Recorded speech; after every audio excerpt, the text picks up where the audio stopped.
Oh, I'm gonna start this. I guess you are. All right. Welcome to Ig'rance. As you see, we're the most unprofessional professional podcast ever put together. This is what happens when you just let anybody put a podcast on the internet. So we apologize in advance. I'm Tashel. I'm Derek. Hi. I'm Josh. Hey. He's our resident white boy. Yeah, Yeah. I'm the white one. And so, yeah, this is Ig'rance. Tashel, tell us what ignorance means. Well, Josh, ignorance is it's harmless tomfoolery. Ignorance is it's like having a bunch of rum swizzles and watching Fergie's wonderful national anthem performance. Am I right, boys? Oh, Oh we my just God, saw it's- that, and it's so it amazing. made my morning, or I guess it's afternoon, but it's might as well be morning. But if you haven't seen it, it's amazing. I wish I knew more basketball players by name so I could point out specific things, but I will say Steph Curry is not having it through the whole thing. And All of the that's nice. amazing faces. I mean, and just round of applause for Fergie. That's the Oh, she best, really- worst national anthem ever. Knocked it out of the park. I mean, just 10 out of 10. And the light. I love it. Oh, it's so good. Unparalleled. If I'm, being like Whitney Houston levels of amazing, I think that we really need to reevaluate where we rank Fergie on our list of iconic singers. Can I also apologize ahead of time? We've been let loose, so this could end very dangerously. So, Take It could also just go nowhere. We could just get off the rails and talk about fucking nothing. Oh, that's Yep. for sure gonna happen. But take everything we say with several grains of salt because we Yep. really don't know what we're talking about. But yeah, we're just a bunch of dingbats with a podcast. So, Yeah, we're a bunch of nobodies. yeah. So like, before we get into our topics, so the three of us, we've been like kind of putting this together for like maybe 6 Years. hours across 6 months. So that Yeah. just goes to show we're Yeah. awesome procrastinators, if nothing else. I don't know how this is going to work out, but we basically just wanted to record Do it. the BS conversations that we always used to have in college. We used to just get drunk and watch like, A Talking Cat, the worst movies you've ever seen, in The Room, and screaming while we play Smash Brothers Brawl. So we're just gonna be talking about some things that caught our attention, that's in the news, that have to do with like pop culture and nerd shit. nerdy stuff. And Derek and I are black, so we're blurreds. We've got that unique perspective, and Josh has us as black friends, so he's got that unique perspective. Unique perspectives all around. Look at that. We each Um, bring something unique to the table, like Again, I apologize for this. I don't think we should even be allowed to do this. I don't know who let us do this. This is the Yeah, internet's no. gotten out of hand. our FBI, like our individual FBI agents they're not having it right now. They're gonna They're not impressed. I'm sure our doing parents are whatever going they to be can to very shut this proud of down, us. but Oh, and we're probably going to do a lot of talking over each other. So if you don't like that, Sorry. Again, apologies in advance. I mean, that's just the nature of podcasts, I think. this is just a conversation more than anything else. So, Yeah. like was said at the beginning, this is going to be one of the most professional, unprofessional things you've indulged in.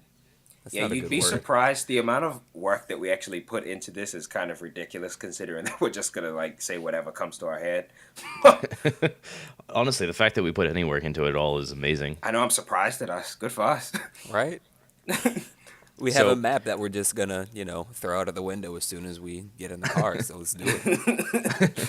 I'm glad that we didn't have to stop because I thought I was kind of stupid, and I put my duration for my recording too long or too short rather, and then Audition was like, nah, I know what you mean, and it fixed it for me. Ugh. So Oh, that's good. good on you, Dobby. You did good, and I'm stupid. Yay, tech things that the audience definitely wants to hear about. Anyway, So I guess we can get into our topics for the day. I think we got our intro covered. Hopefully, people know who we are at least a little bit. I mean, and if not, We we know our don't know names who and they we know are. I'm white, So. so Yeah, there we go. that's the most important things. And we're back. There was a technical issue. It was my fault. I was using Audition Audition. Yeah, I was using Audition to record, not thinking about the fact that if you press space to type something, that just pauses Audition. So we lost like an hour of talking, but Yeah, about an hour. little bit of growing pains. You know, if that's the worst thing that happens throughout this entire cycle, then that's a good thing. But that's the scrapped episode. But we can. We're gonna try and talk about the things that we just talked about that we lost. We're cutting out our intro section, and just getting right into the meat of everything. Good news is we'll go through this faster. Bad news is whatever we said the first time won't get repeated. But I don't think we said anything like, ridiculously amazing. So.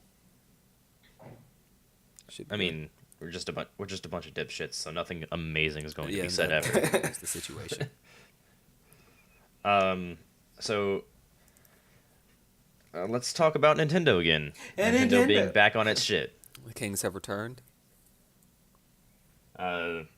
Today marks the 1-year anniversary of the Nintendo Switch. Today, as of recording. It's a year old. Yeah, as of recording, Yeah. March 3rd. It's walking and talking. And like we're still in the baby phase where like we don't quite hate it yet. So it hasn't, started to suck the money, souls, and ambition out of us. So we're still, whoa, that was awful. So we're still pretty happy about things. Yeah. They had such a stellar 2017. As far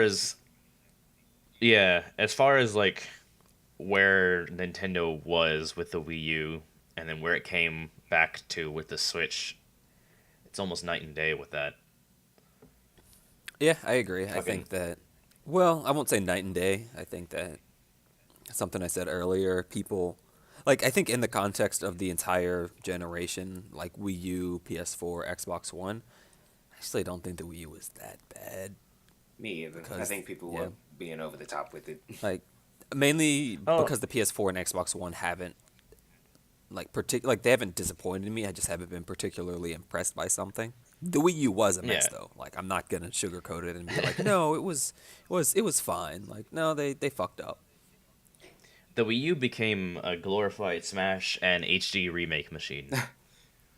I mean, one thing I will say, and rest in peace, obviously, but I think Iwata's death might have had a big part in Nintendo, like, kind of getting itself together. Like, when something like a tragedy like that happens, I imagine a lot of infrastructural changes had to be made, and I think in some ways for the better. That sounds kind of mean to say. I mean, yeah, this is kind of morbid to say, but I kind of agree that I think that part of Nintendo's issue was the fact that it was just run by a bunch of old conservative Japanese men, and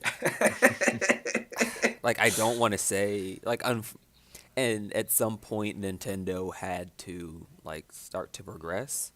And it really sucks that someone, like, it took something as drastic as a death in, I guess, the family of Nintendo creatives, but... Mm-hmm.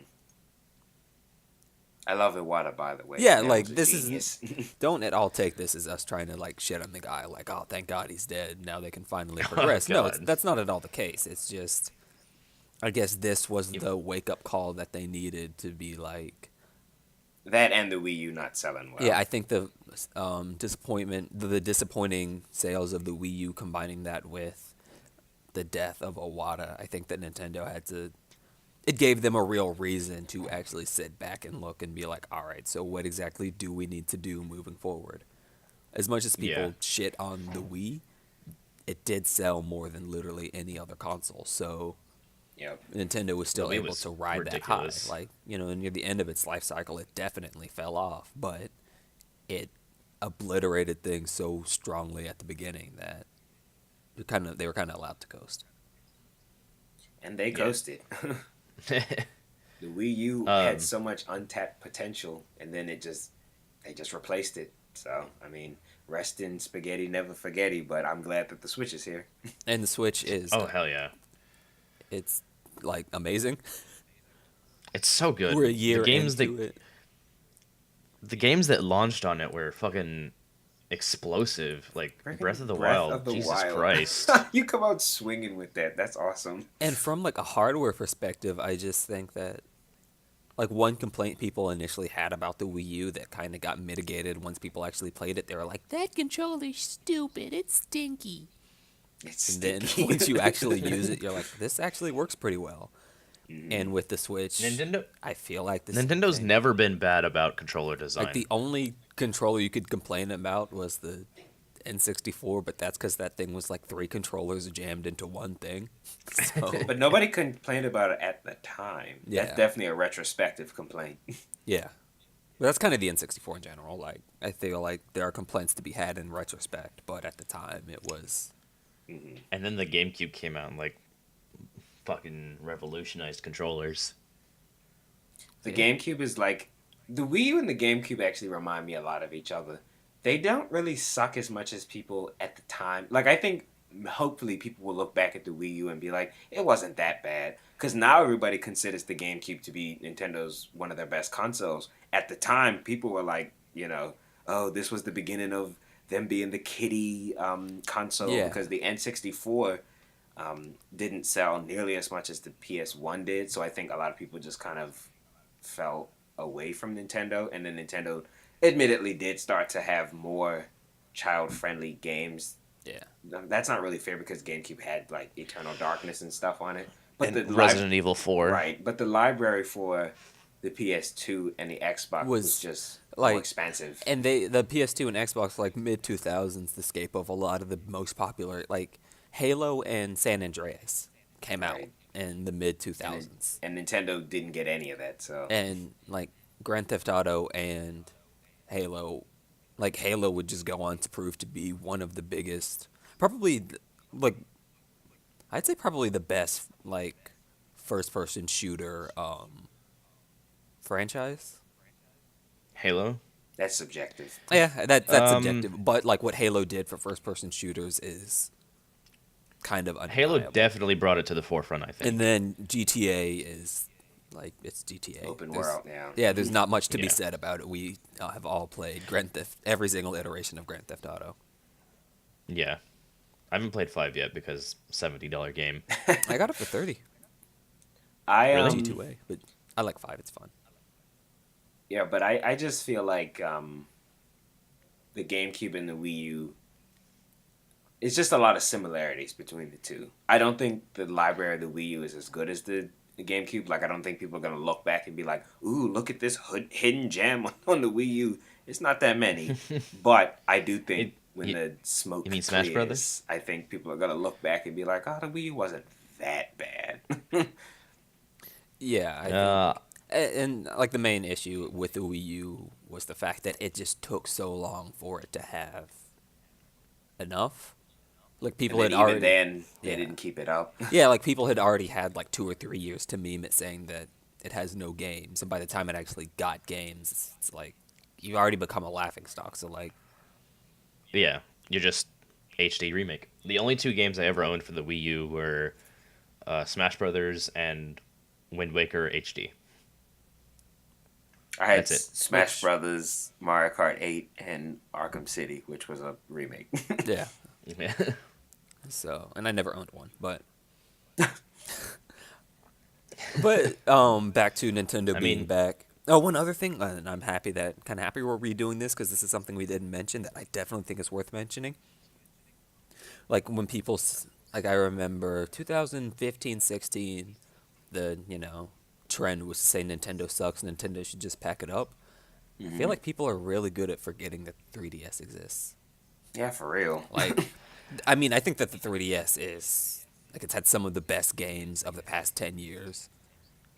It's like I get that it's a handheld, so it's kind of in a different lane, but at the same time, the 3DS just like the amount What of is this? hours that that people got out of enjoyment, and it did. This is the 7th year of the 3DS, isn't it? I think so. It might be the That's eighth. I pretty don't know. good because I think it's I don't. starting to slow down now. But 7 years, that's a long And like time. looking back on what we got on it, like we got a Metroid game for the 3DS, we got Zelda games, we got Mario games, like very relevant Mario games that kind of reshaped how Mario would be approached. We got a few Pokemon games. I think one of the big things was Fire Emblem getting its Hmm. It's due. yeah, like Fire Emblem coming back to the forefront and with specifically like Radiance and Awakening, Fate, Hmm. those, that those three games that are all the same.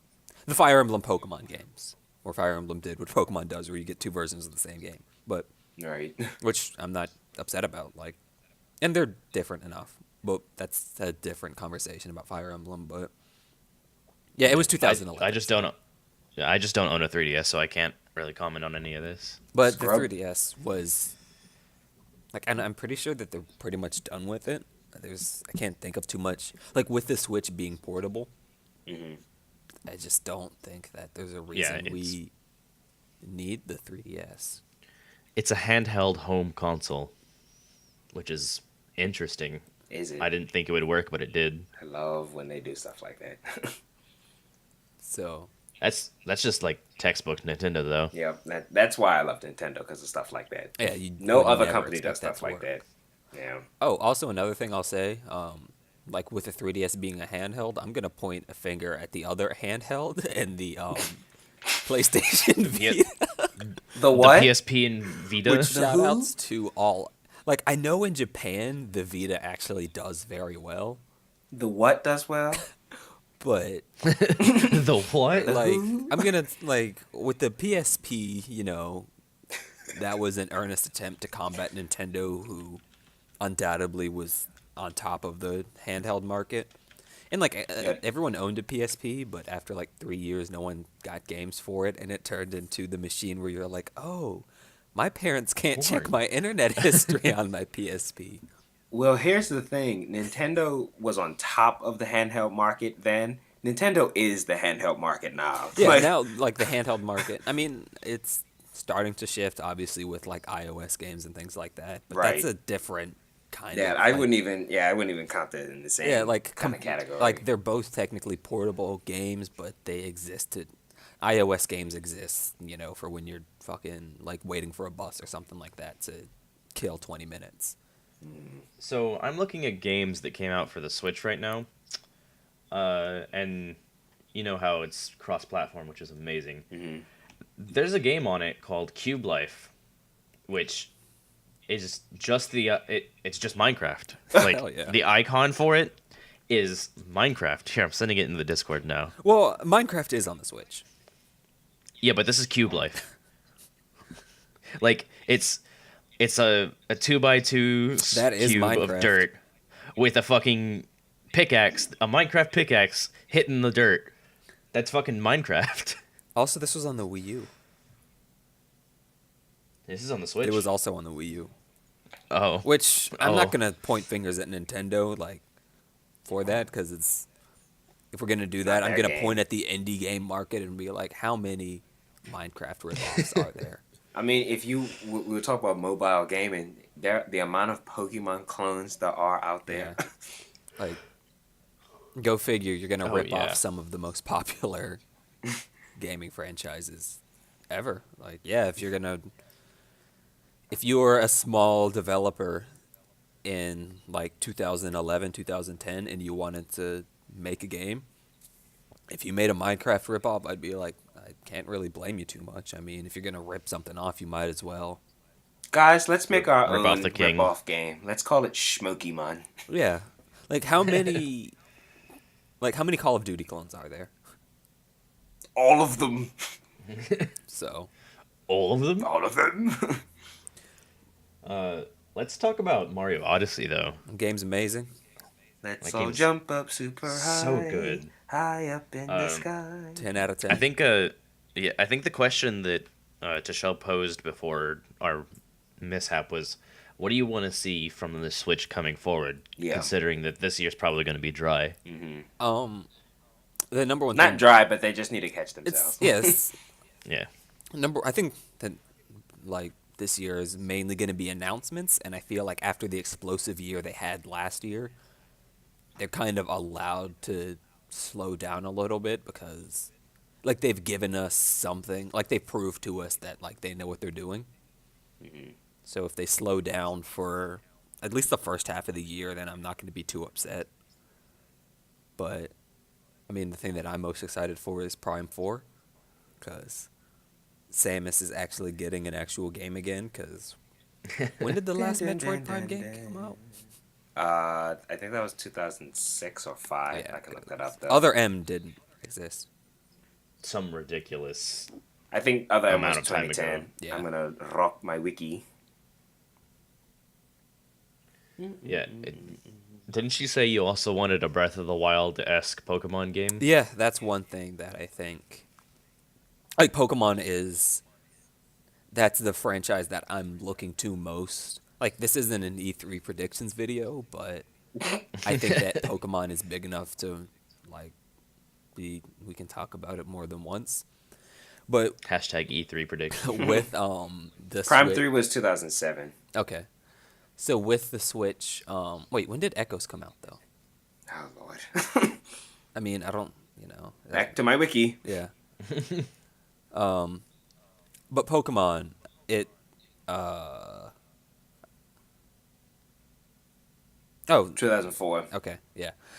But with Pokemon, yeah, that's something that I want to see. I think that that's the franchise that they. I think that's the franchise that warrants the most effort being put into right now, since like the Zelda fans got their game, the Mario fans got their game, all 12 Metroid fans know that they're getting their game. The other myriad of dead IPs, I mean, hopefully one day y'all can come back. I want a Luigi's Mansion game that's not handheld. Oh, that would be amazing. That would be. But I think Pokemon it should be because it's like you can count on people who bought a Mario game are probably also going to buy a Pokemon game. People who bought a Zelda game are probably going to buy a Pokemon game. And if it's amazing, like they might have shot themselves in the foot a little bit because, them making Mario huge open world worked amazingly, them making Zelda huge open world worked amazingly. I'm like, and I think Pokemon was their like a franchise like that, and Zelda are the two that I think lended themselves the best the in that most situation. to that kind of genre. So I'm Yeah. going to go into whatever Pokemon game I'm 100% sure we're going to get with like high expectations just because I haven't been let down by the Switch yet. I think Go ahead. I think what I wanted from the Switch, I think what I said, I just want a new big IP. I want them to just do something different, like an action RPG or something like that, or in the same way that Splatoon kind of came out of nowhere and grew legs, and it was Nintendo doing something different. I want them to do something like that. Do you remember when Pikmin first came out and it was just this weird offshoot thing? I want something like that. Or When what came out? Pikmin. Okay, yeah. Oh, Pikmin was great. Yeah, I want Nintendo to try something different, and I hope Super it's Monkey successful. Ball. That's not Nintendo, but I got what I wanted with the Switch. With let's Breath say of the you're Wild. already happy. Yeah. Yeah, And there's honestly a I'm a decent Zelda chance you'll stan. get another Zelda game. Oh yeah. Or a huge expansion on Breath of the Wild, if not another one. The thing that after Skyward Sword, Breath of the Wild is, I'm not gonna say a pun, but it's a good game. it was a breath of fresh air.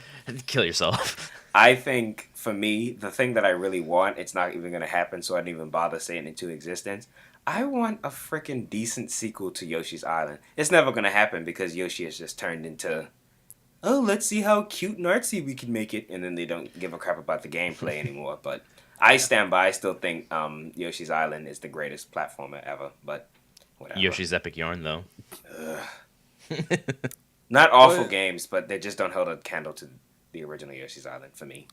Yeah, and like with like things to expect from Nintendo, obviously I expect the Kirby game we're gonna get. You mean the 1,000 Kirby games? Yeah, Kirby has kind of entered that. Like I don't know how Kirby manages to get away with it. His creator is Sakurai, that's why. But like, you know how people the complain. creator of Super Smash Yeah, Brothers. like Right. Call of Duty Game of the Year, FIFA Game of the Year, Forza Game, blah blah blah. Kirby like has had years. I feel like where he's had like 2 or 3 games. 2 games come out. Yep, he has. But we like Kirby, I guess. So we He's just cute deal and with non-threatening. it. There you go. Even though he's the most dangerous character in Nintendo screen. Oh, Bayonetta 3, that's a thing. Oh yeah, I forgot about Bayonetta. I like Bayonetta being a part of Nintendo's lineup because she's something different. Yeah, and it like just like you said, like put Bayonetta next to Kirby, and that's really fucking confusing. Are you still recording, Derek? I'm still recording there, and I'm still recording there. Yes, we are. Okay, we're good. I haven't touched my keyboard yet, so The most unprofessional professional podcast, guys. there we go. Whenever I've looked something up, I just pulled out my phone.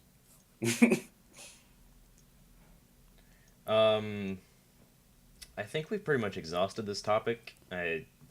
We had some interesting conversation about I do want to say Smash Brothers, but we can talk about that Yeah, later. well, do want to say one thing about Nintendo being back on its shit. I'm giving like double middle fingers to everyone that said Nintendo should just pack it up like 3 years ago, because it's like, fuck off, name a Sony game that's come out in the past 3 years that's been on the same level as Breath of the Wild. What? Come at Odyssey. him. I don't think you can do that in the past 10 years. Like, I mean, okay, Horizon Zero Dawn. but no one talked Although about I it. haven't- Like, I feel like I Yeah, just, no one because Breath of the no one Wild. talked about it. Yeah. But like, from what I heard, it's a really good game. Yeah, but I've never Breath played of the it, Wild. and I see it everywhere in the game industry.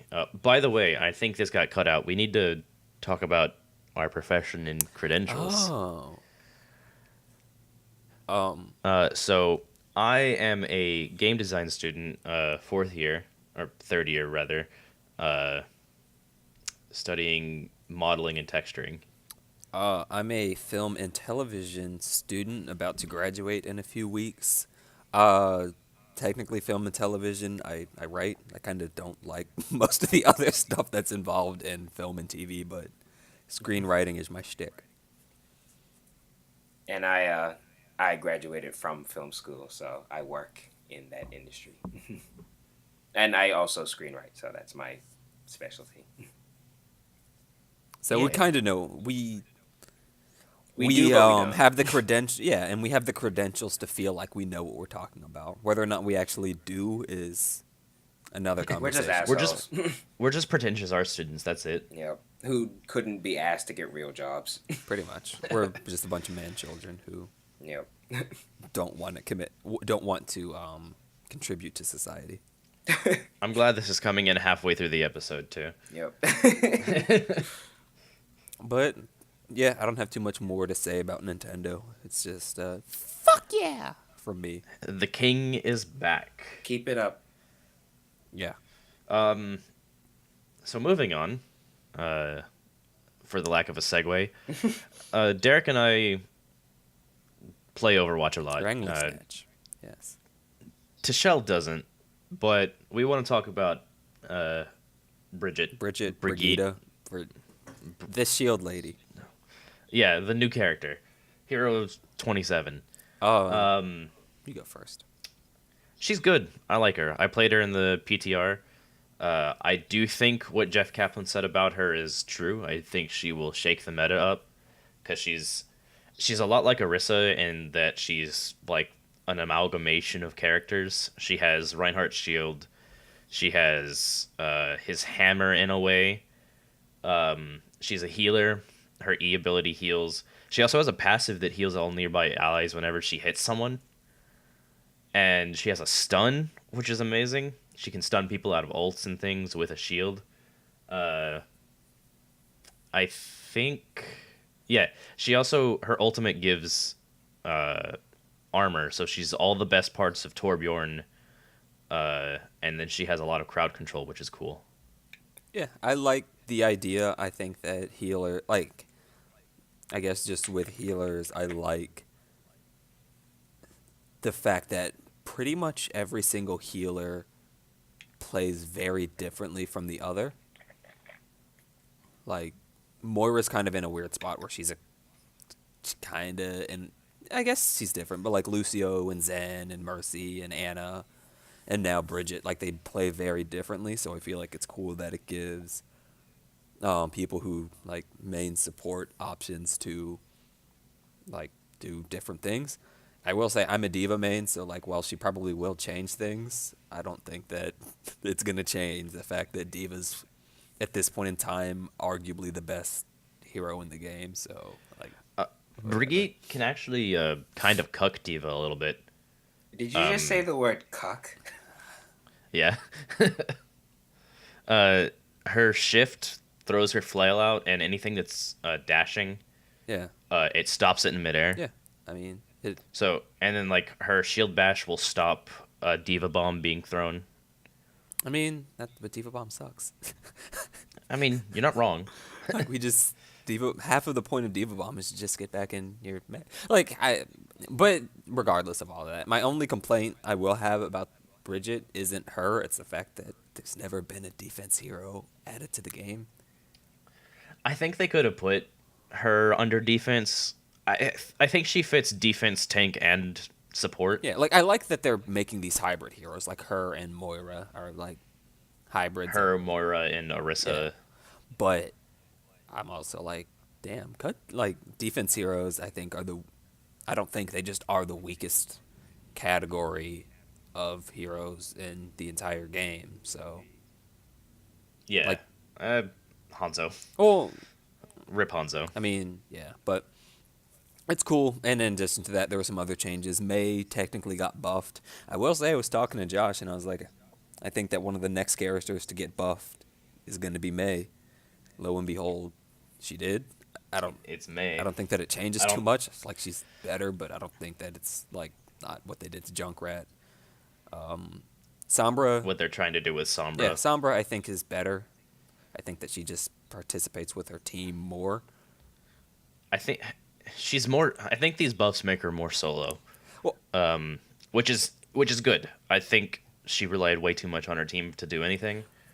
But I also think I think she can just be done better with Tracer still. I think that like the hacking thing is actually more relevant. Just being able to turn off a diva. Like often, like with the old hack, if I noticed I was getting hacked as diva, I could just turn around and shoot the Sombra, and I wouldn't be anymore. Yeah. But because it happens so fast now, it's basically an instant ability, which it should have been to begin with. So that's the main thing that I think is relevant. But that's more or less it. I don't want to stay on this for too much since one of us doesn't play Grangley Snatch. So yeah, I think the most relevant thing about the hack, I just want to point this out, is the fact that it keeps Pharah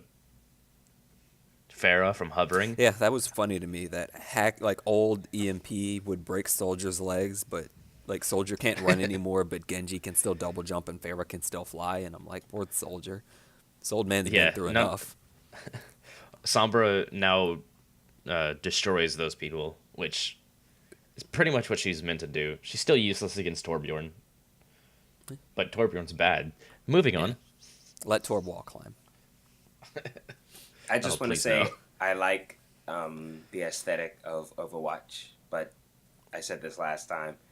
Games like that, unfortunately, I just don't have time for it because I work so often, and when I see stuff like it, my eyes just glaze over. So I don't have time for it. I'm sure if I sat down and played it, I'd enjoy it, but Yeah.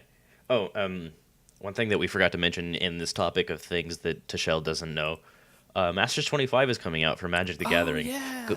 Buy it. Go buy it. Like it's so good. We're not at all sponsored by like Wizards, but that said, but we can be. Hey, Wizards of the Coast, if you're listening, I don't know whose dick I gotta suck, but like I saw.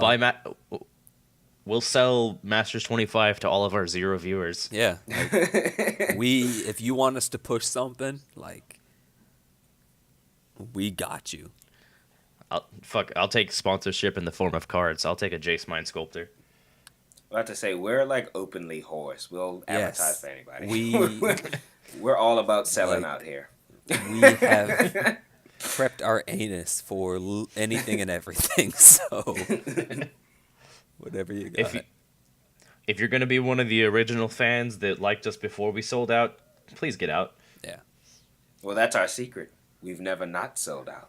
Yeah. We're already sold We're out. already selling out. Wasn't MGMT, wasn't that their thing? I don't know. I don't listen to that genre of music.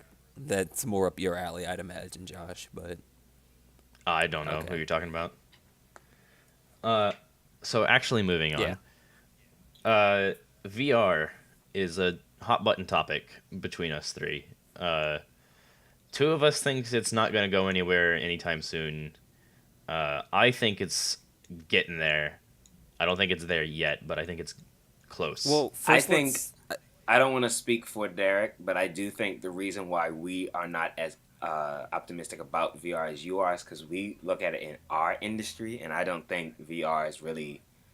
I don't think we know what to do with it in film yet. Like when I was in school and Derek's still in school, a lot of our professors, we went to the same school, by the way. Oh, all and three we're of us. cousins. Tashel and I And are Derek and I are cousins. literal cousins, and Josh was Yeah. my Yeah. roommate.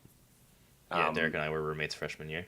Yeah, a lot of our professors like pushed VR and VR is going to be the next thing, VR this, VR that, and I don't think we're there yet because it's just too involved. VR is too involved of a medium to work with film. But I do think for video games, I think with like Oculus Rift and stuff, I do think they're getting closer to it. They're not there, I don't think, but I think that they'll reach a breakthrough quicker.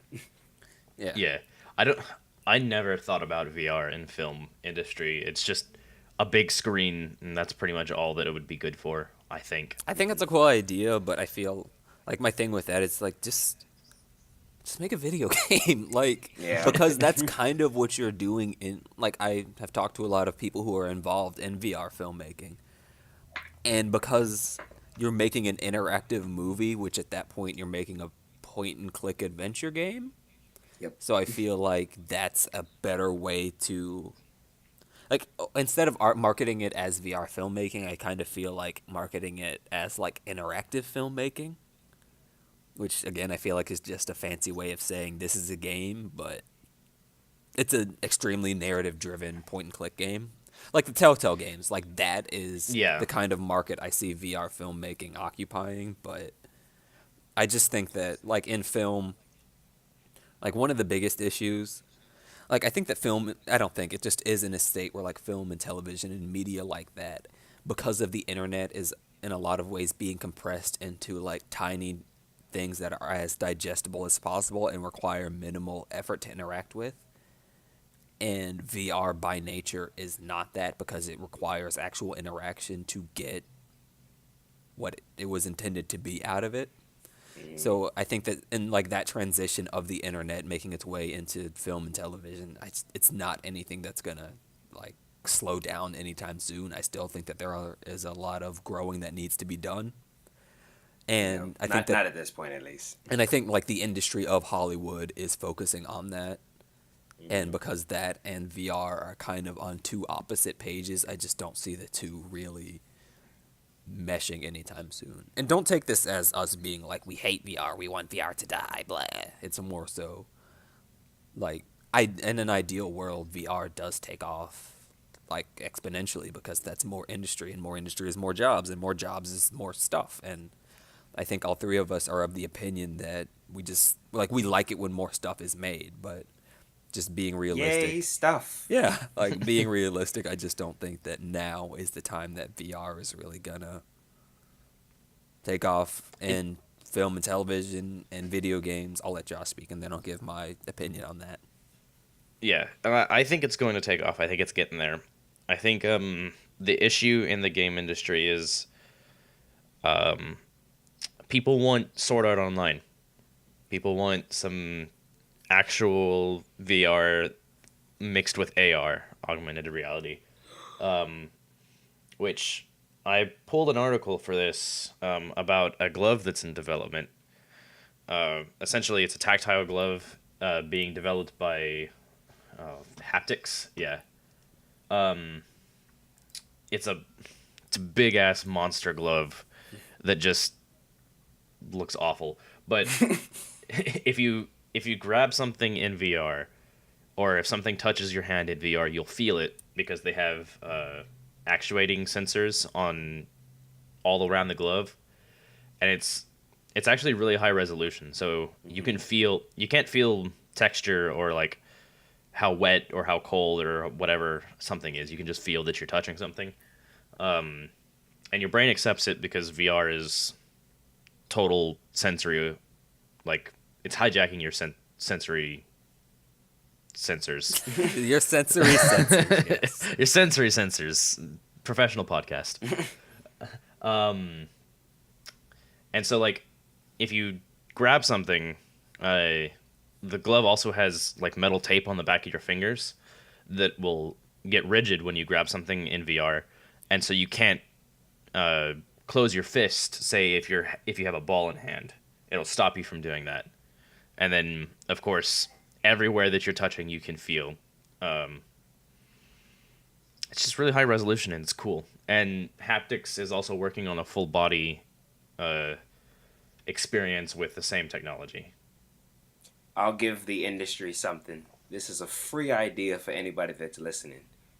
Yu-Gi-Oh! VR, make it happen. Let's do it. No, I like it. One thing I was gonna say with like VR and gaming, like I think obviously Josh is going to be biased because he's a game design major, so he's around like that kind of industry a lot more. So he's gonna hear opinions and perspectives from people who are hardcore into that. I think that with VR from a gaming perspective, it's just not public enough. Like I just don't think that like the people who play FIFA every year are like they're just not going to be into it. And with VR being as expensive as it is, I think that losing out on the majority market is going to hurt it a lot more. Like if it was cheap but also niche, then I feel like that's like a lot more workable. But when you consider the fact that, you know, a decent VR headset's going to cost you from the range of $400 to $800. If you're doing it $800 base. Okay, so $800 base then, excuse me. If you're doing it on console, you're going to lose a lot of performance. So, like, PC is the option to do it to get the most out of it. But, again, an $800 base just for the headset. And then you're going to need... Actually, I think console VR, like Sony's VR is cheaper. Okay, but you're not going to get the performance out of it that you would get. Like, you're going to suffer on a performance perspective, which I think in VR is going to hurt you a lot more than just a traditional game. Yeah, Sony's VR is $300. So, but with that, that's what, $300 for the console, $300 for that, which $600 is kind of a lot to spend, and then like a game, and for like the people who would buy that, like the average consumer, I just don't know if there would be enough games that they would want. So I think that VR is just in a position to where for the average person, the idea of spending $800 on a headset, then $1,500 on a PC to be able to run something in VR, I don't think that it's feasible quite yet. I for sure think that it is something that's going to catch on, because it's just too good of an idea to never work. It's not like fucking Laserdisc where it's like it's fucking stupid. But maybe Nintendo needs to take another crack at VR. If I were we'll get another Virtual Boy. If I were Nintendo, I would focus on this Switch and VR in a little while. I think like for sure in our lifetimes VR is going to be a thing. I think that it might take like a decade for it to actually hit the mainstream. Yeah, which is fine. Like I don't think that like if let's say someone out there was like, I want to design games for VR, I don't think that having to wait a decade should hurt you. But it's like it's just not there yet, you know.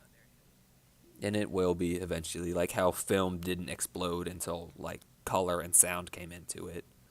Like until these things are a lot more palatable and accessible to everyone, it's just not going to be the market that it's going to be. If movies were still silent, then like fucking Avengers wouldn't make $1 billion. So it just takes time for this kind of we'll be talking about that soon.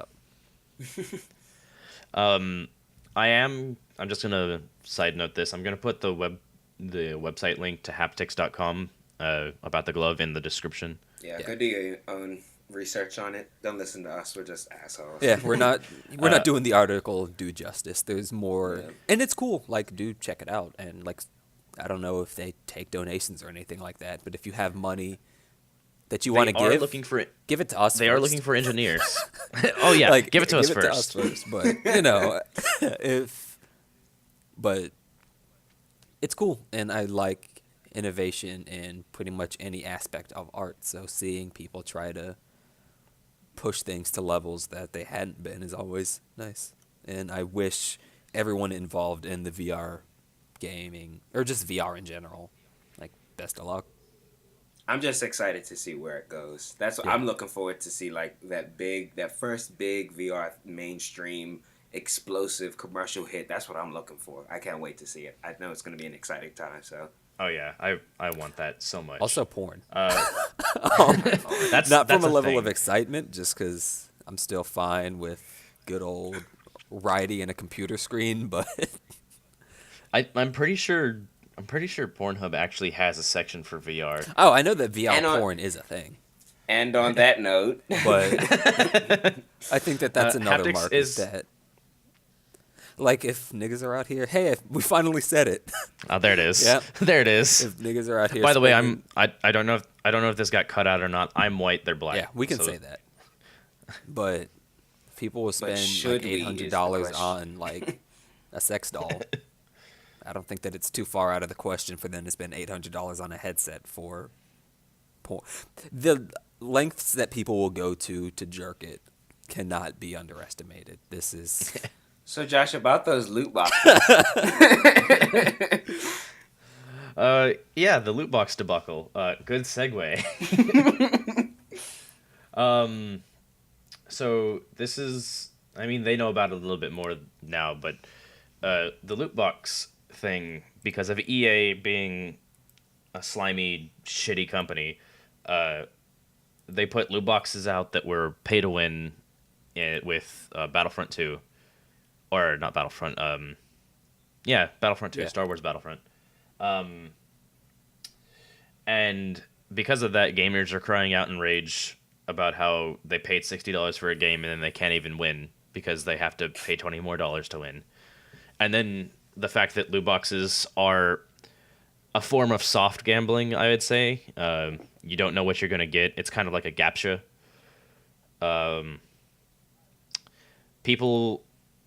Politicians are now starting to pick up on the issue.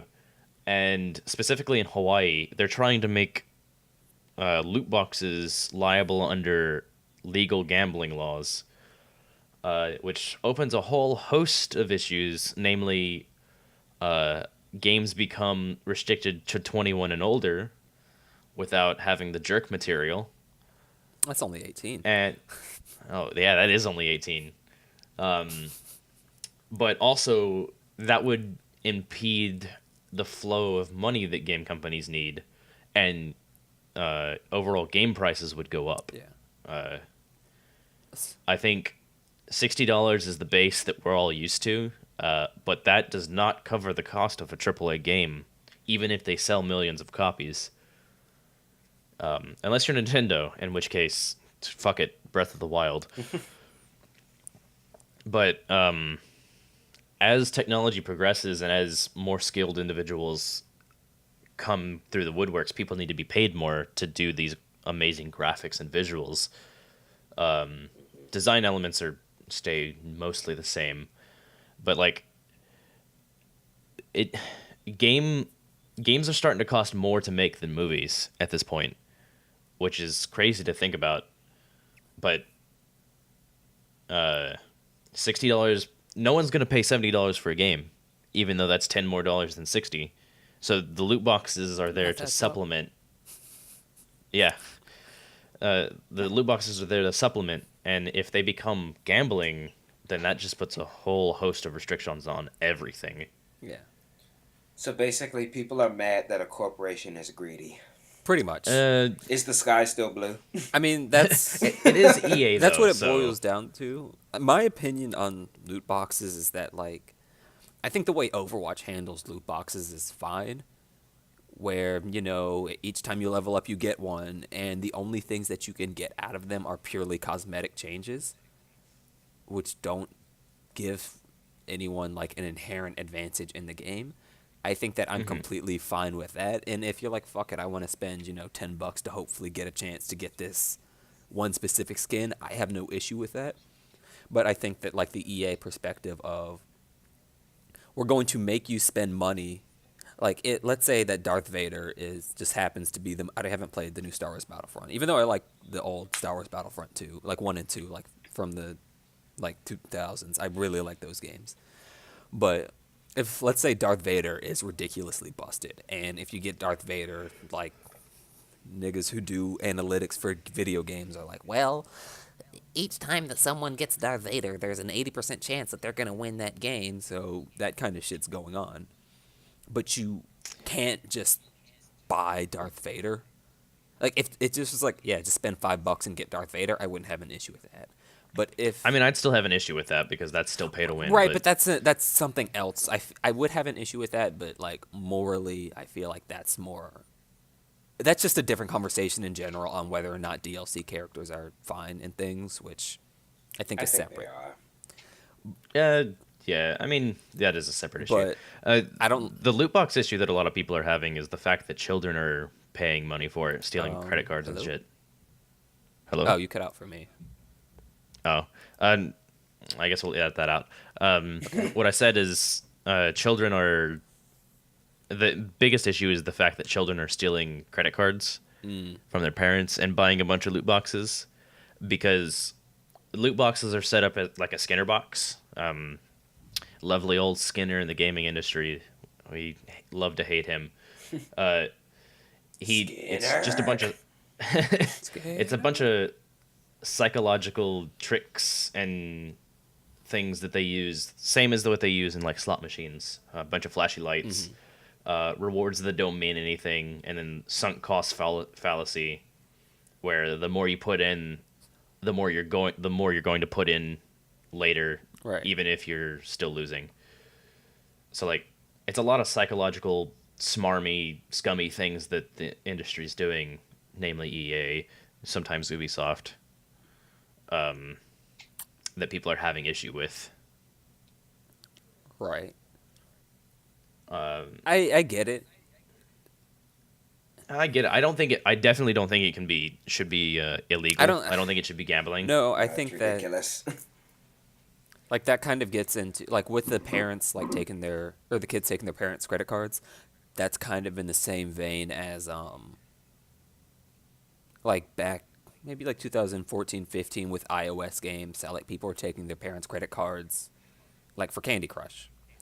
Yeah. One thing I'll say, if my mom was to catch me taking her fucking credit card to buy she'll like look at it and be like, "Hey Derek, what's this, charge for $20 on my account for Star Wars Battlefront?" And I had to look her in the eyes and say, "I really fucking wanted Yoda." It's over. She is going to beat my ass. So welcome to the Ig'rance podcast. It's just me and Tashel. Yeah. Derek has died. I'm a ghost. My mother killed me. But no, that's one thing I'll say is that I don't think that like that argument that parents are taking it, that's a situation where I'm putting the onus on the parents, where it's like, I kind of hate to be that guy to say raise your kids better, but but raise your kids better. But raise your kids better. Raise your kids, because they're literally stealing when they do that. Like, that's what that is. You're taking money that isn't yours, and you're just taking money that isn't using yours. it like it's yours. You can't do that. I definitely think, like, ethically what Ubisoft is doing with or EA more rather, with the like that loot box, that's what I don't like about loot boxes. I think Tashel alluded to it earlier, but I personally do much prefer the idea of, if I want this character, I will just, like with Smash 4, if you want to play Cloud, you just spend $4.99 and you have that. Like, that's literally it. And if like these DLC characters are disproportionately broken, then at that point my thing would be either nerf the disproportionately broken characters or buff the other ones so that like the free ones do stand a chance. Right. Like, if, let's say, in Smash 4, it had happened to where, like, when Cloud came out, Cloud's ridiculously busted. Literally no other character can compete with him. He's, like, melee. I mean, he's, like, Brawl Meta Knight. Then I feel like a conversation can be had towards, like, Tournaments. yeah, it's not fair that, like, this guy spent $5. And even if I'm better than this person, I'm just going to, like, it's ridiculously difficult for me to even have a chance of winning. That's a situation where I think that that's unfair. But so long as things are roughly balanced. Even then, I still kind of don't like the idea. I don't want to say in fighting games. I guess I'm fine with it. Maybe I don't know how I feel about like DLC fighting game characters. I prefer it if I they were think just it's free. If I'm being honest, I think that's what I'm not 100% sure, but I think that's what like Street Fighter does. Granted, with Street Fighter, you do have to wait like 5 years for the game to be finished. So that's Well, a I think different a conversation. better, I think a better explanation or example of this would be like Dota or League of Legends, where all of the there's a free cycle, a free rotation where you get about 7 characters each week, but then you can also purchase characters. Like an in-game And currency or something. Like I know Rainbow Six Siege does that, or like you can unlock them or use in-game currency, but it's not ridiculously difficult to get that currency.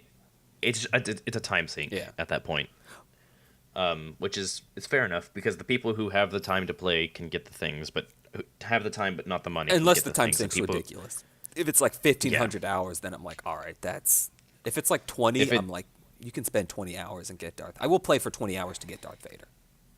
If it's like what Warframe was at launch, that was ridiculous. But like, I don't like League of Legends or Dota, but I think they have good design and elements and good like marketing. I forgot what I was gonna say. Oh yeah, by that definition, also, Magic cards and baseball card Yeah. packs are also gambling because they're also technically loot boxes. And the reason that they shouldn't be classified as gambling is because you can't sell what you get out of them back to whoever you get. I mean, with Magic cards you can, but digital stuff you can't. Yeah. And also, you always get something. There's no chance of not getting anything, That's true. which is a staple of gambling. Shell? I'm here. Oh, okay. I just like, well, I like ethically, like I'm guessing your opinions are more or less in line. Yeah, I mean, I don't disagree, so I don't. Yeah. Yeah. I think everything that we can say within the time limit has been said about loot boxes. Yeah, I don't think that we're bringing anything particularly new to the table. My And biggest I don't thing, feel very strongly about it, so. my Yeah. biggest thing is cosmetic loot boxes. I have literally no problem with because everyone is still playing the same game. But once Right. the game transforms into, you have to pay $120 to play the game, Yes, but the game yes. only costs 60. Like, and that's one thing like that you had mentioned. I definitely think that like the way indie games are sold, where the price varies depending on how big the game is and like how much went into it and things like that.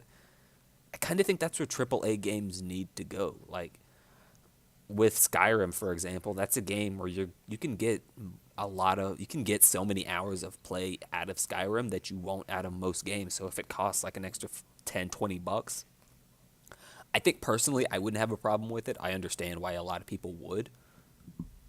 So I think that that's a Yeah. conversation that needs to be had. I think that the price of AAA games should switch. I don't think that every game is worth $60, and I think that a lot of games are worth more. So I think some games are worth less, too. yeah, like it's Yeah. not like a Kirby. Like I love Kirby. Kirby's not $60. In my opinion, I don't think that I'm not going to expect to get the same $60 of enjoyment out of Kirby as I would like Breath of the Wild. There's just not that Right. much. Like you're just not going to get as much. The average person isn't going to On- get as much time enjoyed out of. Honestly, I'd pay $80 for Breath of the Wild, but please don't make it $80. I was about to say, don't give them ideas, Josh. Yeah, like ideally from a consumer standpoint, I don't want it to change, but because I feel like everything being 60 is consistent. You know what you're getting yourself into all the time. But I definitely do think that some games are worth more, some games are worth less, and that change in the People don't marketplace. like change, though. Yeah, I don't Yeah. think. I think I think it would, for that to happen, which is why it's never going to happen. It would require every single, like it would require Nintendo, Microsoft, and Sony to all agree to start varying things. Because as soon as one Yeah. starts doing it, the other's like, well, we're not going to do that, and they're just going to undercut, and that's going to fuck everything up. So that's why it'll never happen. But I just look at it like this. Imagine if movie tickets worked that way. Right. That's Yeah, true. I don't know. I just Yeah. can't see people really wanting to. I don't know. I mean, paying $15 is the absolute maximum I will ever pay for a movie ticket. $15. Holy crap! That's what we paid to see Black Panther. Black Panther. But we got which, the Big D edition, so Okay. Yeah, we got the big one, which we didn't even have to pay for. Did just you say walked the in. Big D edition? our ticket said Yes. Big D. Black Panther Big D is literally what our ticket said. Yeah, it was amazing. Oh, the Big D was amazing, wasn't it? It apparently was pretty amazing. Segue. Yeah, we can talk about. I mean, I'm done talking Well- about loot boxes. Yeah, I think we should take a break and then we'll come back and we'll talk about movie stuff. Okay. All right. I will say, ending note, if you want to learn more about loot boxes, Extra Credits, the YouTube channel, did a 3-part series on it. They went over it pretty in depth. There you go. All right, and we're back. And I we're hope back. you enjoyed our everyone. commercial break. With no That was commercials. brought to you by our sponsors. By our sponsor. Yes. That was brought to you by the letter N. We'll, continue with this spelling lesson as the episodes go on. First letter N. Shout out to I think I whoever know can- where this is going.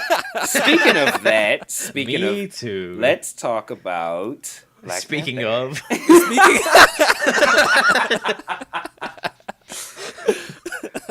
Black Panther. All Yes. right.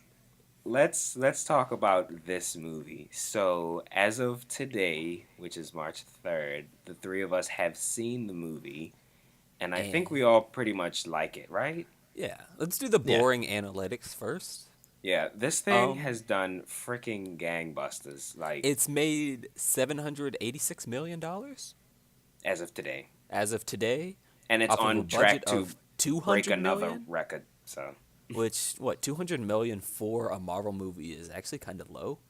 yeah, Factoring in what's it called, advertising costs, this movie's made about $400 million. And you could not tell that the budget was low for a Marvel movie. The movie looked fucking spectacular. I'm not That's going to that go on to the freaking rant. Ryan Coogler. I'm not going to go on a rant about Doctor Strange, but I feel like people overhype how good that movie looks. This movie looked better, in my opinion. Partially just because it had a much more interesting environment. Like, Africa is a lot... I haven't seen this environment of Africa. I've seen fucking England. Poverty and- Shit, yeah. Yeah. Yeah, like, I've seen, like, India and England and all that shit so many more times before. And the music. Oh my god, the music was amazing. Yeah, shout out. And soundtrack, Shout our out to my boy Kendrick. I was about to say, our token black Kendrick Lamar. He's got 2 songs in the Billboard Top 10 right now from the soundtrack. Just saying. Which one? The one with him and SZA and... And then the one with him in The Weeknd. Okay. The song that stood out to me, because I had heard the song before I knew Kendrick was doing the soundtrack. There's a song that he has with J-Rock and Future. Mm-hmm. Have you heard the part of Future's part? No. What are you talking about? I'm gonna send it to you after we're done. But Future God. starts talking like Courage the Cowardly Dog, and it's fucking hilarious. I kind of wanted to hear that in the movie, but I didn't. But regardless of that, those are the metrics of. I mean, like, movie did fucking phenomenally. Like, commercially, return on investment of $400 million. What, 3 weeks in, is amazing, especially for a black movie. Did Yeah, they have return on investment day one? Probably. The fact that it is a black movie, I think, is kind of like what's most interesting to me about this, because it's like it simultaneously brought out the best and worst in people. Like I've just seen a lot of nasty stuff. No, and I mean that seriously. Yeah. I've just seen like a lot of nasty stuff online in regards to this movie. Kind of the people that I don't really go too political into it, but like people that are for this movie and the people that are against it. I've just seen a lot of disgust in this. But a lot of people that have not been interested in this genre and in these kind of like more out of the box movies came to see it just because it was black. And so I think Yeah. my hope is that this opens up the avenue for more diversity. Me specifically because I'm black and I tend Like to this write was the black characters. I want to see more interesting things happen in film with black people. That it's not we're all just slaves or we're all in Tyler Perry movies. I like that this is something weird and unique, and I just want to see more of this. And I hope it doesn't have to just be a Disney product for people to come out and support it. I agree. This was the first superhero movie my mom saw since The Dark Knight. And The Dark Knight's also kind of in that same vein where it's a superhero movie, but it transcends the genre. I think Yeah. that Black Panther, I mean, yeah, I think that Black Panther has done a similar thing to where, like, it is a superhero movie, but its impact is more than just being another superhero movie. Well, I said Right. this to you guys when I first saw it. It almost feels more like a spy movie sometimes than a superhero movie. I think it's kind of its Kind of, own yeah. thing. Like you said, like it has a lot of similarities to like Skyfall, which that's a good thing. Like, and the acting. Oh my god. oh, we all love it. Like, I don't know if we've said this. We all like Black Panther. Speaking of which, potential spoilers ahead. Oh yeah, yeah, probably should. If you haven't seen the movie, I don't think we're gonna try not to spoil too much. I Go didn't too even hard think about that. it. Yeah. But I mean, there's just Also, some things. if you haven't seen it, what are you doing? Yeah, for real, Go, come on, go man. see it. Like, pause this. Like, we'll be here. We'll be here, right? Go watch that movie. It's worth however much a movie ticket costs. And I'm usually, I think we've been pretty nice in this episode. The three of us are really cynical fucks. I actually think this movie lives up to the hype that it has. And if you don't see it, I think it might be a personal thing because the movie is really good. Yeah. Oh yeah, like, and speaking of Marvel and Marvel fanboys, all three of us pretty much hate most of the Marvel movies, even the ones that are touted as good. Well, just throw us hate's under a the bus. Why strong don't word. you? There We- are three. we dislike it. There are two Marvel movies that I hate. Which Is Doctor Strange one of them? that's one of them. Mm, There you go. I've got a couple, but But we prefer DC is the thing. So which you can we say already the know hate that mail. we're I'm not, masochists in a sense. I'm not reading because- hate mail, so you don't. We prefer DC, but not the cinematic DC. Well, Well, we'll get into that. yeah, that's a different conversation. We know that our favorites are like wallowing in their own shit right now. We'll get there though. Yeah, but back to Black Panther, it's just like good. It's good. It's good. It's can't- good. I can't think of anything. I mean, I might have said some things negative about it to you, Derek. I remember about how some of the jokes felt a little racially charged for the sake of being racially But charged. I like the token. I was about white to guy. say I loved it. I love that they called him a colonizer. I love that they were just like, "You don't speak." Like- I thought it was amazing. We talk about how we hate how a lot of things now are trying to be subversive, but they're doing the thing that they're trying to subvert, so they're just not doing anything. Yeah. This movie actually does subvert the token black guy. Yeah. Like, and it's nice to see something actually do what it set out to do without trying to be smarter than it actually is. They just make good jokes, and it works. Yeah. I'm not saying it's a bad thing. I'm just Yeah. saying it feels like the message of the story clashes with those two moments, which, I mean, that's just me nitpicking. The movie's great. My only Mike- complaint. You go. Yeah, go ahead, Derek. Go, Tashel. Go ahead. Oh, No, okay. okay. Wait. Fuck it. No, you. So my only complaint, I think that the pacing in the second act is a little too fast. But that's a complaint that I have of pretty much every single superhero movie I've seen, and even like The Dark Knight. Like, I kind of think that it loses itself a little bit in the second act. But that's just because these movies are so big, and oftentimes they're trying to cram a lot of stuff into like an hour and a half, 2 hours. The Dark Knight which has like is an tough. extra act. Yeah. The Dark Knight is not a 3-act movie, so No. that movie's in a different lane. But even with like the Marvel movies I do like, other than Black Panther, they have that same issue where I feel like the second act is too fast. Yeah, my previous favorite, Captain America 2, had that same issue.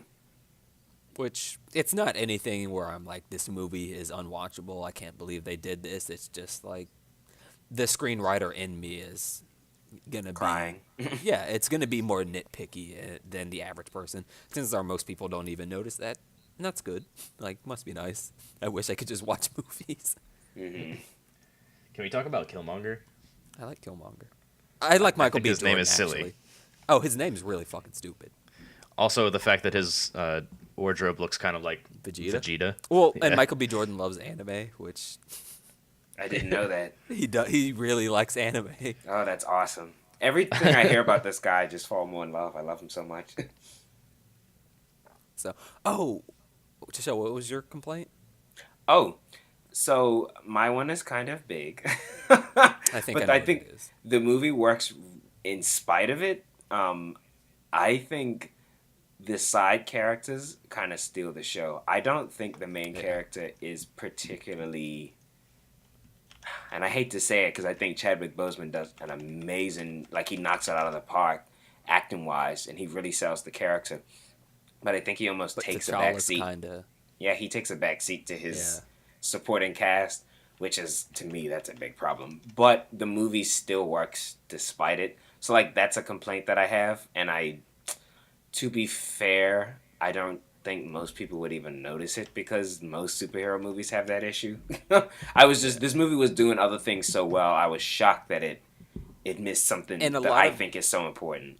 And a lot of that is to the credit of the supporting cast and not as much T'Challa himself not really being able to hold his own weight. I do think he's a little weak. Like, personality-wise, it's not completely there for me. But, like, my favorite character in the entire movie is his sister. Me too. And I think that, like, a lot of time, like, half the time when she's on screen, he's also on screen.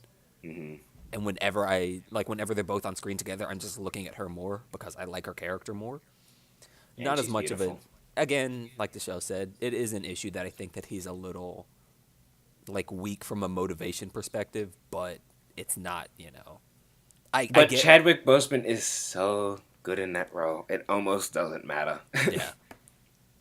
Like, that's kind of the thing with Black Panther is a lot of the complaints are, like, technical, but at the same time, Everything else is It's so so, good. It like- just it makes up Yeah. all its flaws. like, it kind of gets into nitpicking at that point to where it's like, well, technically you have to do this, technically you have to do that, technically you have to do that. But because everything that works so well, like, I just don't mind it.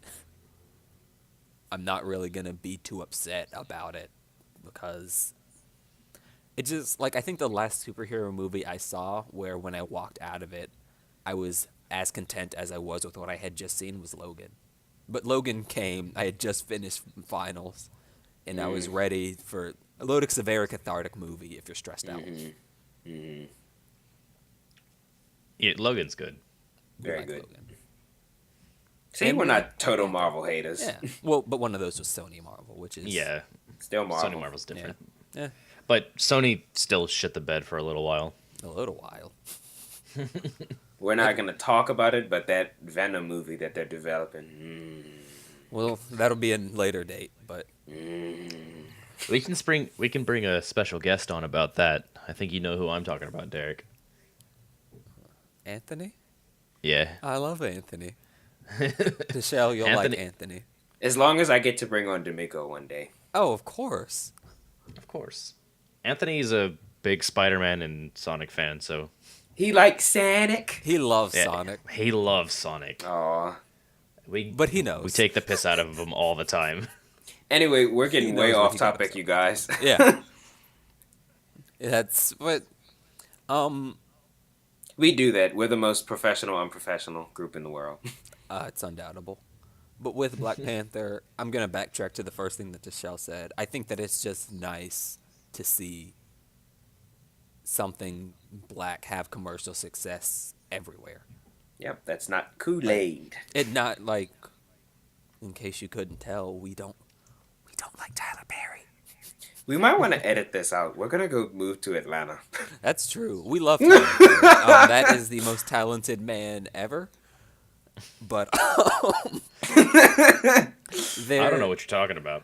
if we're being honest, we feel like a lot of the black community will latch onto something because it's black and because because like it's black and it's ours, we assume that we have to like it.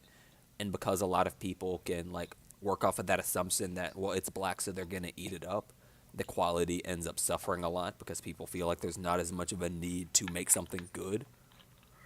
So But this one had to satisfy more than just us, though. So they had to go. They had to satisfy the nerds. They had to satisfy the new audience that specifically come because they like the Marvel comic book movies. You know, it's a lot of people they had to satisfy. So it's nice, and black people still went out to support it. So I think that has proven, even though it's stupid that it needed to be proven, but it has been proven that black people will pay to see good things. Like, we like good movies. Do we want to talk about the audience and the experience of watching the movie in a theater? This was funny to me. One thing I've like recently realized that I do enjoy seeing is taking people who had never been to a black movie to see a black movie. Around this time last year, I was dating a white girl at the time, and I took her to see Get Out, and that was her first time in a black theater. So that was a fun experience for me, and then I got to take Josh to see a black movie in a black theater for the first time. So that's it was a trip. But I will say, mention this is to Tashel, and every black person I've talked to has agreed with me, but I think some of these niggas were out here doing the most with this movie.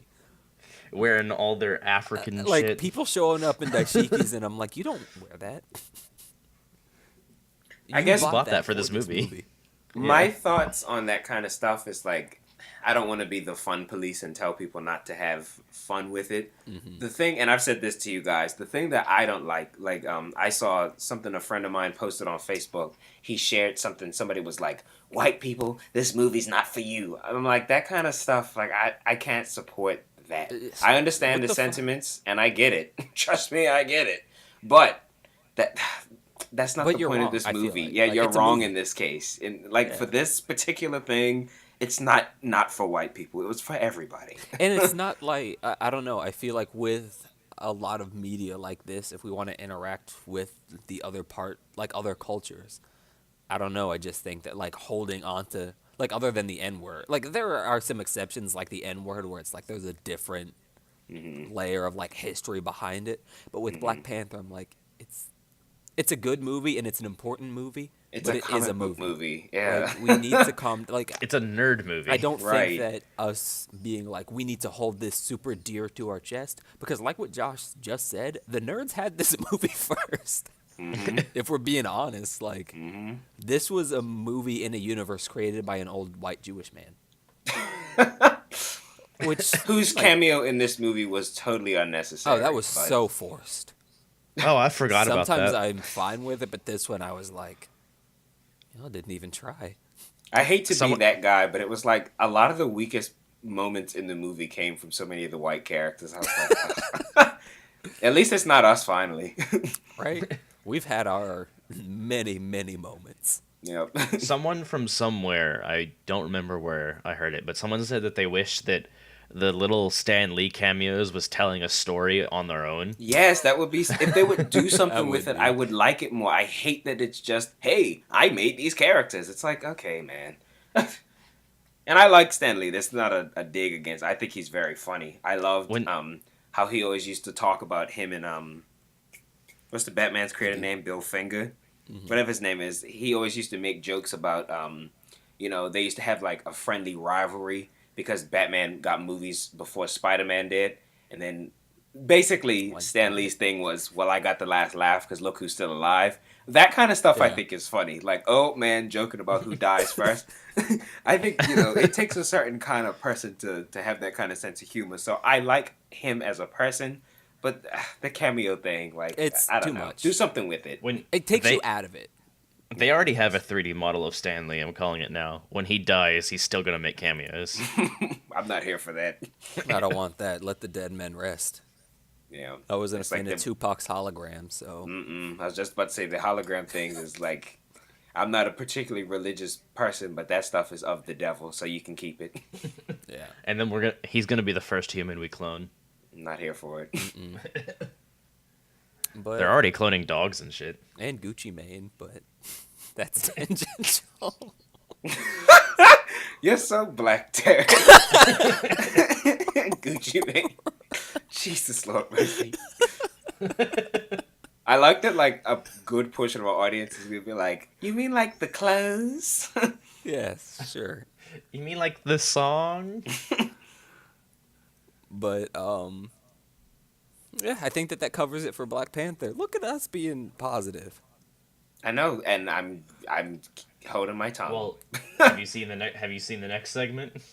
Well, I'll just say this so we don't go on a completely positive note on Marvel and then shit on DC. I'm not looking forward to the sequel, unlike a lot of people, because I Black think Panther? they're just gonna bring because I just think they're gonna bring all the other Marvel characters. If they don't, I'll be excited, but I don't. I think that it's just gonna be like how Captain Avengers America without right. Captain America 3 had everybody in it. I think they're gonna do the same thing with Black Panther, unfortunately. So. everybody but Hulk, so it wasn't an Avengers movie. I hope I'm wrong. I hope it just continues to tell T'Challa's story because I think he's got enough going on that we don't need everybody else. And if they are going to do the crossover thing, with Disney having bought Fox, just do the Storm story for God's sake. Like, Yeah. I don't want to spoil too much because I feel like then I have to give stuff away. Maybe not. I don't know. I don't want to go too deep into it, but just do that. If you have to do a crossover, don't cross over with anybody else. I can't explain, but there's something that happens in the second after credits thing. I don't want to see that. Mm-hmm. Yeah, I agree. Make that its own movie. Don't put that in Black Panther, please. Thor needs to just die. Thor. Well, That's tangential, but I just hate Thor as just Thor in general. Again, All of his movies suck. We don't read hate mail, so I might. I'll laugh. I'm gonna read it all. I'm gonna sustain myself on their tears. then I'll correct my statement. I don't read hate mail. Okay. But I think that covers it for Black Panther. Yeah. Yep, thumbs up from all of us. Go see it if Yeah. you haven't. Quality movie. Moving It's- on. Received the Ig'rance seal of approval. Yeah, like Yes. that means anything. You know, Like well, a half-eaten cookie. pretty much. You know, that's better than nothing. Yep. So, Wonder Woman 2. So, since I found this story, I guess I'll introduce it. So it just broke that Kristen Wiig of Bridesmaids fame and SNL has been cast as Cheetah in Wonder Woman 2. And so to give some context, Kristen Wiig's character in Bridesmaids has a scene where she gets, I think, drunk on a plane, and then she starts to call herself Mrs. Iglesias. Anyway, I don't want to butcher the scene because it's really, really funny to me. And ever since then, I've always called Kristen Wiig Mrs. Iglesias. Unfortunately, my love for her has just kind of stagnated after that because she's literally not done anything that I like since. She was in Ghostbusters. I didn't care for that. She was in that movie Downsizing. I don't think anybody went to go see that. I thought Downsizing We was... saw that. I think Josh fell. That was the one Josh fell asleep in, right? I think so. Okay. She was in it She was for in- like 3 seconds, and she was a bitch. And when she left, I was like, good, don't come back. She was in Despicable Me 3. She did a voice in Despicable Me. I guess what I'm trying to say is like, DC, what the fuck are you doing? Sausage Party, Zoolander 2. DC, Kristen Wiig as the main villain of the sequel to I think the only critical acclaim movie you have in this new universe. Yeah. You're gonna put Mrs. Iglesias is gonna be the main villain. That's that's a risk. And then you wonder why Marvel continues to shit on you. Like, ever since they announced that, what's his name? That played Jesse Eisenberg was going to be Lex Luthor. Their Oh casting God. decisions have been. I've been trying to defend you guys because you guys have my childhood and you have my favorite superhero, Mr. Batman. I always try to defend you and I say, well, you never know until you see it. And then we saw it. And I mean, I think Oh, he did was we the worst see part it? of that movie. I really don't even want to go too much into a tangent about all We can that talk about stuff. that later. We're running out of time. But I think casting Jared Leto as Joker, like I didn't Yeah. hate him as much as a lot of people did, but I'm like, what? What are you doing? I will say I don't think Jared Leto had enough screen time to fully portray what he could do as the Joker. He got But cut out of his own movie. I agree. But even the casting of Jared Leto, Just I'm the like, choice itself is like, what? why? And so this, I don't have high hopes. I liked Wonder Woman. I wasn't like as in love with it as other people were. I guess just because I think the third half of that movie, the third bit of that movie is awful. Like I think the ending sequence, the fight scene, the acting starts to get bad, the dialogue starts to get bad, the CG is even worse than that. I just That Wonder one Woman is scene where you see it's a good but flawed movie. Oh So God, the villain's face. when you see what's his name? Ares? Yeah, when you see Ares in that like cave crevice thing, I actually cracked the fuck up when I saw that. when I saw that Oh, he was the just old Nigel British- Thornberry, that made me laugh. The old British man that played the werewolf professor in Harry Potter is now the God of War. Yes. What the fuck? Spoilers. So, But that movie's a year old, spoilers. so that's your fault at this point. Or it's about a year old. Yeah. It's your fault. You had And- 9 months to see it. Do we know if Patty Jenkins has officially signed on to direct? The second, Woman I don't 2? know. Let's see. I mean, I'm just gonna be honest. I think one of the main reasons why that movie worked is because Patty Jenkins is good at what she does. Oh, she knows what she's doing. This is Warner Brothers. They probably replaced her already. That's so stupid. Director, And it's Patty Jenkins. Good. Okay, good. Oof. I think I feel bad for all the people that have already signed on to this with the expectation that universe? that it was gonna Yeah. be Something. DC's equivalent to Marvel, and like Ben Affleck allegedly dropped out, and you could tell Henry Cavill based off of the way he treated that movie, he's not putting that high on his priority list anymore, and Because he didn't fucking shave his mustache. Shave his For mustache. his own movie.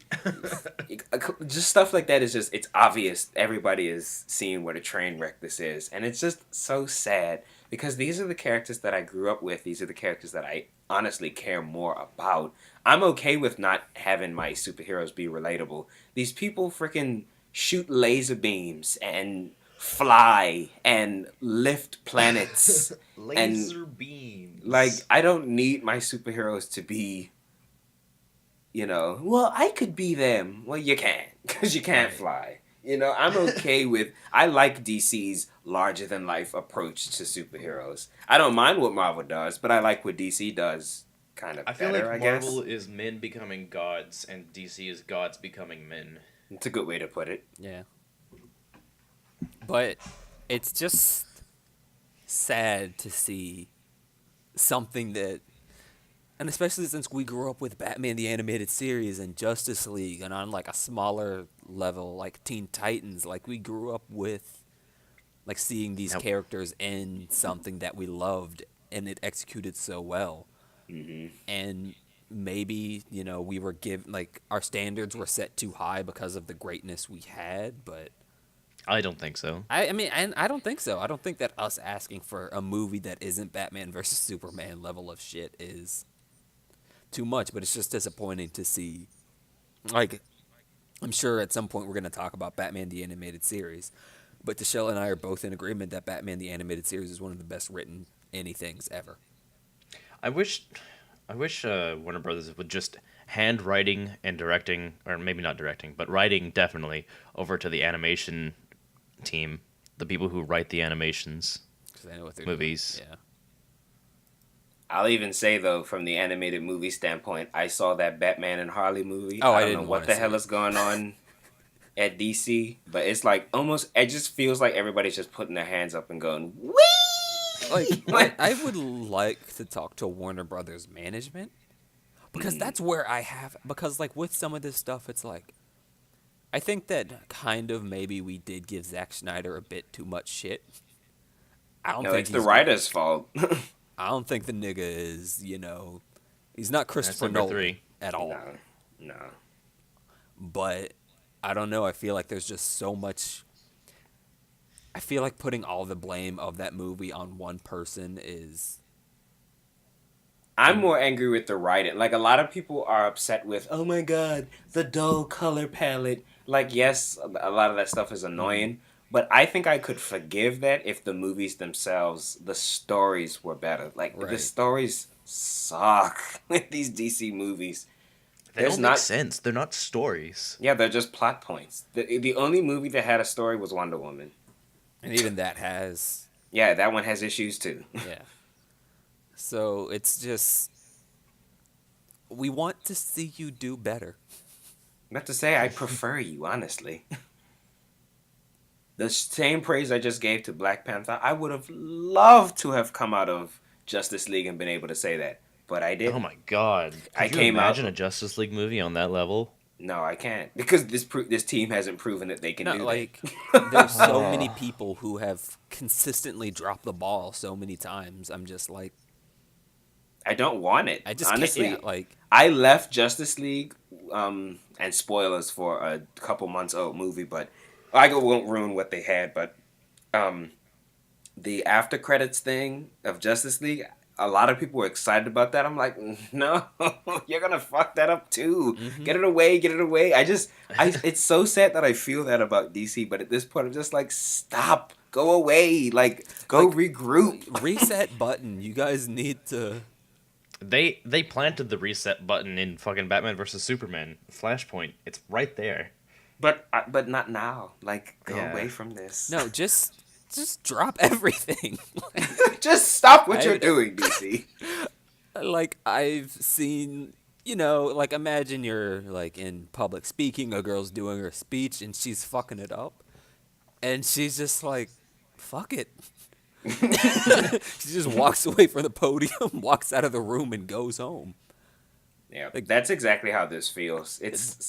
But see, the thing you should add to that analogy is that we've seen that girl do amazing speeches before, so we know she can do better.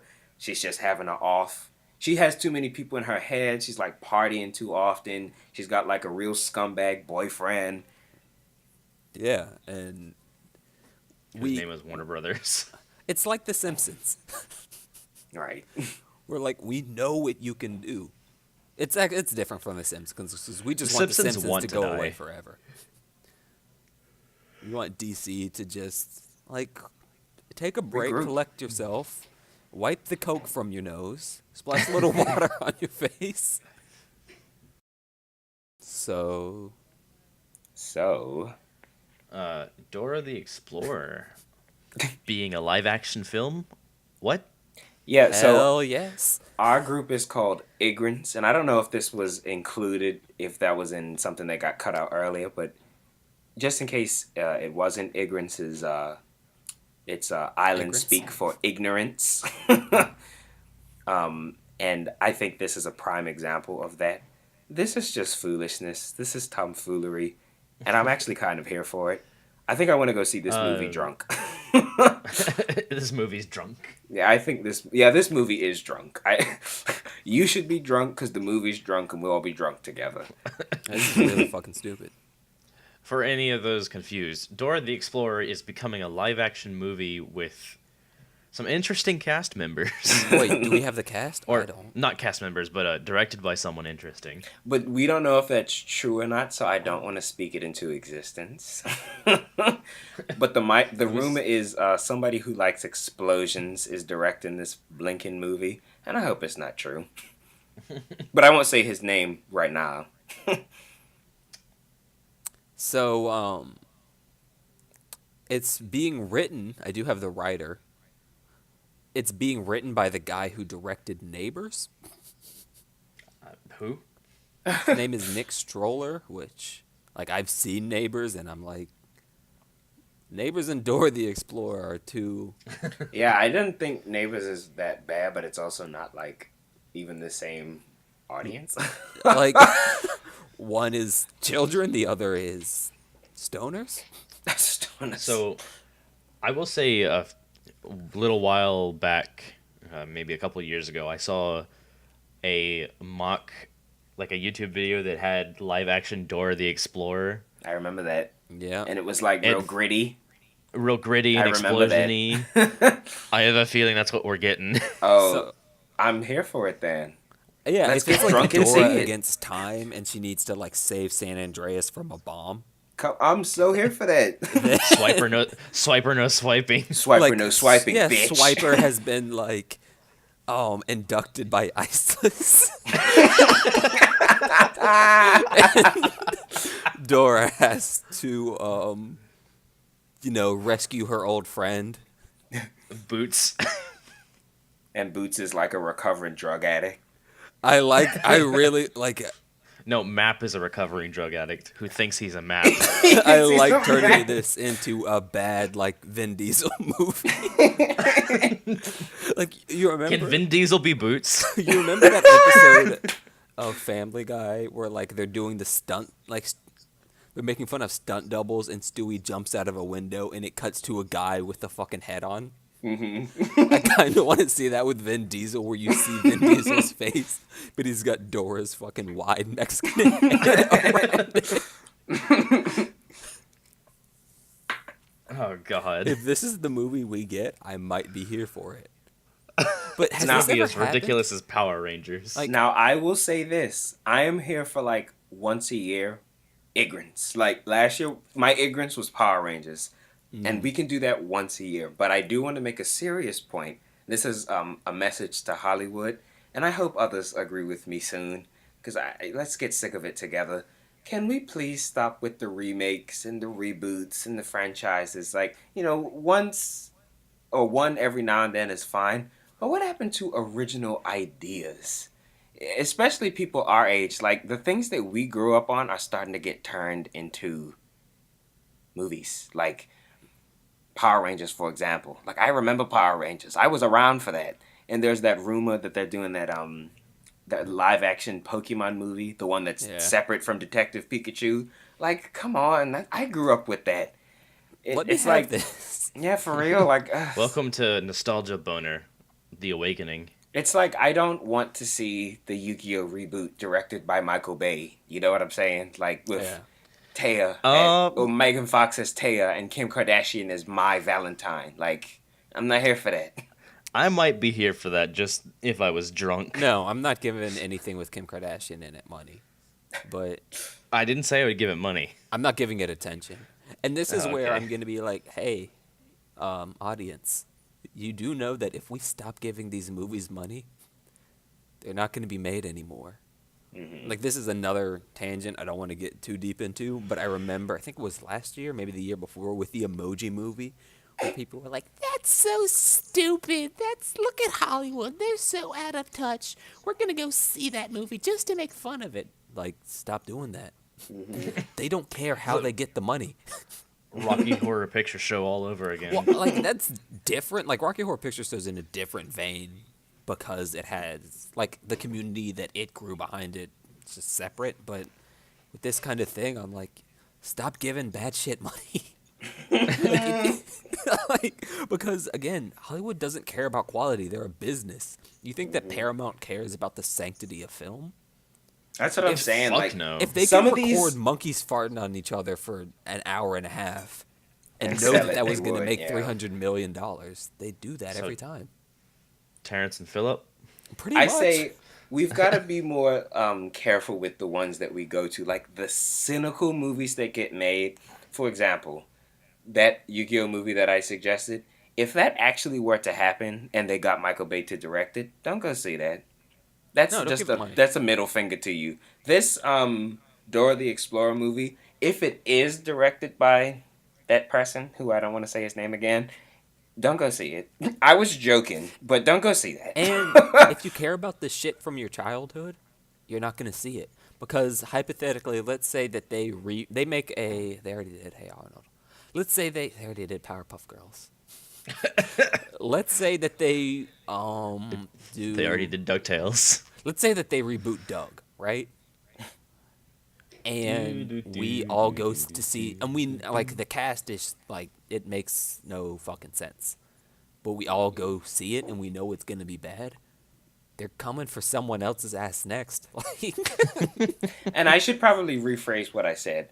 I said don't go see it. I mean, you can go see whatever you want. I really, it's your own thing. But don't go see it and then complain about it. and you understand the monster that you're creating when you give when you give things that you know are bad that you don't like. When you give them money, Support. you have to understand that you're creating a monster. I've never seen the 50 Shades of Grey movies. Yeah. Neither have I. So I think there's Or Emoji Movie. or Emoji Movie, if you really are like, get away with something, just stop supporting it. Unless you do want to see more of it. If you do just want to see more of the same ideas, just rehashed and reimagined, fair enough. But then you can't complain about it because you're helping create this monster. Like, I don't want to take that from you. Like, sure, enjoy. If you enjoy shit, then, like, that's fine. And I know that is probably the most cynical thing I've said, but that's my opinion. Like, if you enjoy something that most people think is bad, then enjoy that. But just fucking enjoy it. I just personally don't like it when people talk about how they don't like something, but they give it all this money and attention. It's like, no, you just like it. You just don't want to say that you like it because you don't want to be made fun of. Yeah, they just want to they like to say, oh, but I like it ironically. It's like, no, you actually like it. There's nothing ironic about that at all. Yeah, and there's nothing wrong with that. Like, there are shows that I think are objectively bad that I love, and that's fine, but if someone's like, hey, what do you think of, like, Drawn Together? I'm like, oh, that show sucks. I really like it, but it's fucking terrible. It's not terrible. Drawn Together isn't that bad. I think on that note, we can wrap this episode up. Yeah, I think that. I just want to give one PS before we leave, though.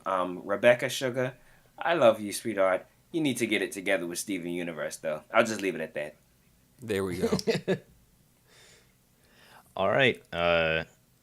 Thank you guys for watching this shitty podcast. I don't know how you to. if you got this far. I mean, thanks, but like you've got patience of Mahatma Gandhi. I don't know. Like, I would hate to see your internet history because, like, you must have some masochistic shit in there. Because if you listen to it, congratulations. Because I can guarantee we're not gonna listen to this. well, I am. I have to edit this. Oh yeah, well that's your fault.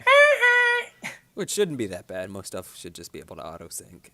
I'll just need to listen through and remember where we need to cut shit out. Yeah, and God forbid if you want to listen to us again and you hit that subscribe button. Yeah. Hashtag or follow. I don't know what is it. Is that reverse psychology you just tried to pull on them? We're doing it, dude. You gotta get it where you can. I told you the game industry and their scanner boxes and shit. That was So awesome. yes, definitely. We should get an actual outro, shouldn't we? I think this is an outro. So I'm Tashel. Hello. Wait, what'd you say? I said I'm Tashel. Oh, I'm Derek. Hi, welcome. Goodbye. Welcome. Goodbye. Welcome to goodbye. Yes. I'm Josh, and this has been Ig'rance. Bye. Bye. Bye.